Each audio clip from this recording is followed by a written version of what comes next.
Time for the HelliePod Pick 6 segment presented by DraftKings Sportsbook with our good buddy, former NFL leading rusher, Maurice Jones-Drew. We're starting with this one just because I think it's interesting. Hold on, we got to recap what happened. We both were trash last week. We both went 2-4, Dan. That is gross. But there were some tough games. You picked some really good games. We could go either way. And so I think I tried to be a contrarian on some of those, and so did you. And then I did. But this time, I'm just going to go with how I feel, so go ahead. Sorry, so we were both 2-4 last week, and you have a one-game lead on me in terms of the season total.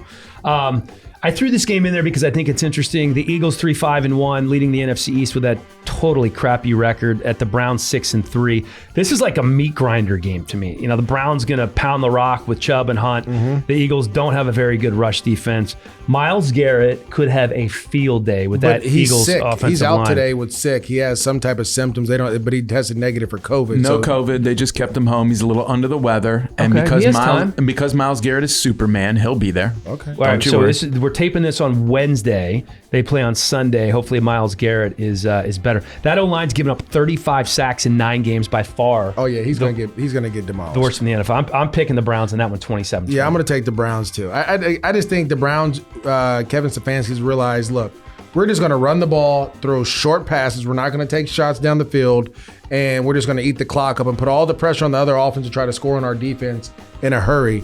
And it's working right now for them. Lions 4-5 at Carolina 3-7. This is an interesting one because Teddy is practicing today, but he has that sprained MCL. McCaffrey's out with a shoulder. Lions were up 24-3 against Washington last week. I talked about DeAndre Swift producing in his first start. I'm not sure if Galladay's going to be back. He's now missed 2 straight. And Matthew Stafford has that partially torn ligament on his thumb. We saw him taping it up there in the first half. Came back to play and played relatively well, but he's dealt with a ton of injuries, like broken fingers and all kinds of injuries on his throwing hands in the past, and he's played through them. But that could be an issue. I'm still picking the Lions in this one, 21-17. I'm going to go with the Lions, too. I just think as long as they lean on their running, you have 3 backs. As long as Swift is the starting guy and you lean on the rest, you'll be fine. The Panthers struggle with, obviously, we saw that last week with Ronald Jones going 98 yards, having 190-plus on the ground. They're struggling to stop the run against running backs in the passing game. So this may be a big one. I'll go Lions 2 in this one, Dan.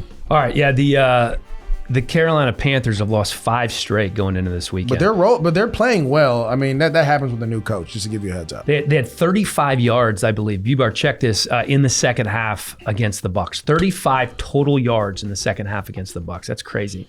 Titans 6-3 at the Ravens 6-3. These are 2 teams in a little bit of a tailspin. Tennessee has lost 3 of 4 after that 5-0 start. Ravens have lost 2 of 3 after a 5-1 start. If the season started today, the Titans would actually be out of the playoffs. Yep. The Ravens would be the final seed based on current tiebreakers. I'm looking at this. You know, the Titans are nearly 7-point underdogs. The Ravens O-line is in shambles right now. Injuries are killing them. Ryan Stanley's out. They lost Nick Boyle. He's their best blocking tight end. Defensively, they gave up 172 yards on the ground to the Patriots, most of it up the middle, right? So I started digging a little bit deeper, and I'm thinking, Calais Campbell, King Henry. Right, he could come back. Now, they have some injuries on the D-line. They are banged up. The Tennessee Titans are 5-1 when Derrick Henry gets the rock 20 times or more. He had 195 yards last year in the playoffs. I think this is going to come down to special teams. The Titans' special teams has been a disaster. The punter has the shanks. Kern is supposed to be coming off IR eventually, so hopefully that'll get better. Gostkowski has 8 missed field goals.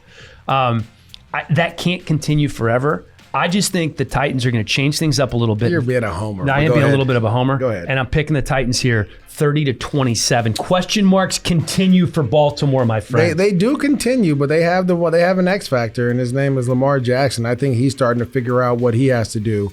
Watching that Patriots game, he started to scramble more in the pass.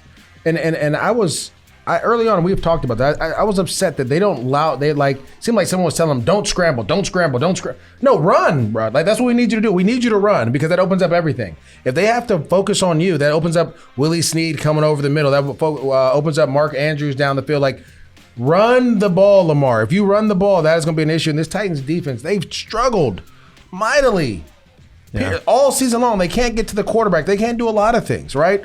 I just think the Baltimore Ravens, they still have a top-tier defense.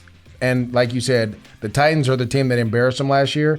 You always have a little oomph when you lose in the playoffs against a team that you want to get back. So I'm going to take the Ravens in this one. Well, the crazy thing a lot of people forget in that game, too, is I believe the Ravens outgained them by almost 200 yards. Yeah, they were throwing the ball a ton, though. And here's another really, really good one. Green Bay 7-2 with the Colts 6-3, and I just love what the Colts are doing right now. Defensively, they're just so sound. They don't miss tackles. They're tough against the run. They have the second best pass defense in the league. And we always talk about quarterbacks. I'm going with the defense here. You know, the last time Green Bay played a defense this good, it was Week 6 against Tampa. They lost by 28. They struggled against the Jags.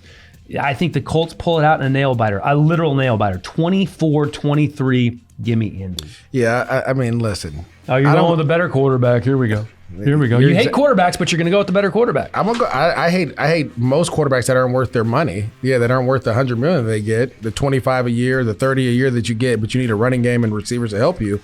But the guy that I'm about to talk about, he don't need none of that.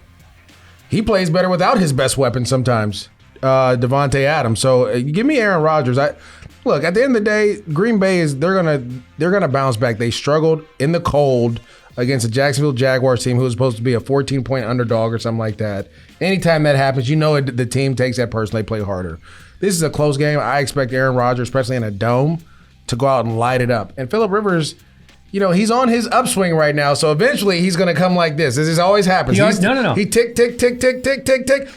He started out low, and then in the last few games, it's 10 touchdown passes and 2 picks. So, and that's what I'm saying. Now it's time to start going this way. So and then I want to say, I don't know if Jair Alexander will be back. That's the other thing, that the Jags didn't have their best corner. The Packers didn't have their best corner. And so I think, man, listen, Aaron Rodgers and the Green Bay Packers, man, they're rolling. Close? Close or not close, they win. I don't know. Fair enough. You know. Chiefs at the Raiders.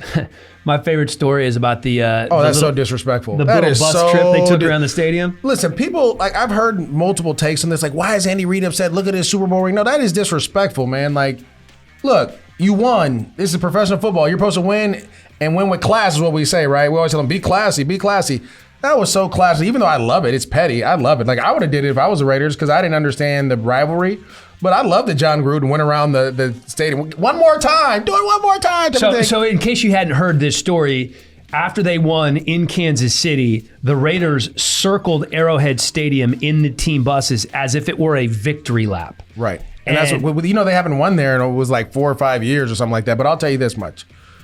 You know, when you say revenge is best served cold, it reminds me of a scene in Game of Thrones when the sandwiches kissed Cersei's daughter and they gave her the kiss of death and she died, right? Mm-hmm. And so what Cersei did when she caught the sandwiches, she had them both chained up to a wall and she had the mom watch her as she kissed the daughter with the kiss of death and hurt her. What I'm saying is, if I'm the Chiefs and you go out here and you do your job and you win, you take a victory lap down the strip and you have a ball, man, and you make it work, and you make this rivalry so much more petty and so much more fun to watch.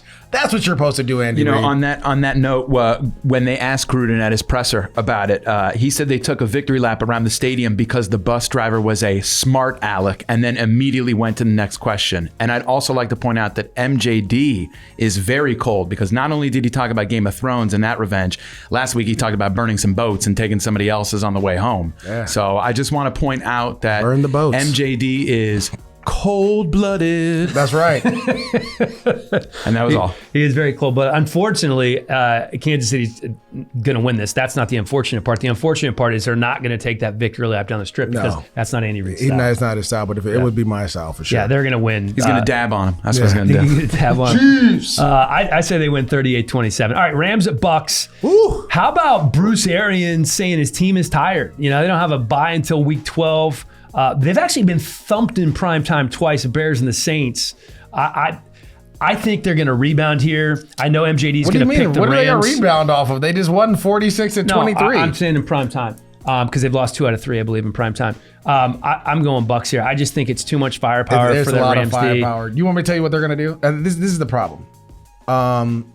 You have to hope, and I say that you have to hope that your front 5 get pressure immediately on Tom Brady. That's the only way you can beat them. That's how they've lost. That's how they lost to New Orleans.